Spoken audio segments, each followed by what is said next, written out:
Today, let us understand an important difference in law, the difference between a civil case and a criminal case.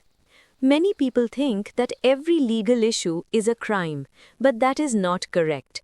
A criminal case involves an offense against the law and society as a whole. In a criminal case, the government takes action against the accused person on behalf of the public. Examples of criminal cases include theft, assault, fraud, or other punishable offenses defined by law. If a person is found guilty in a criminal case, the court may order punishment, such as a fine or imprisonment. On the other hand, a civil case usually involves a dispute between two individuals, families, or organizations. Civil cases often relate to property disputes, money claims, breach of contract, or family disagreements. In a civil case, one party files a case against another party to resolve a disagreement or claim compensation.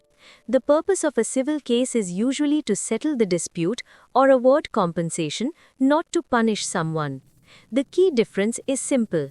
A criminal case deals with offenses against society and may result in punishment.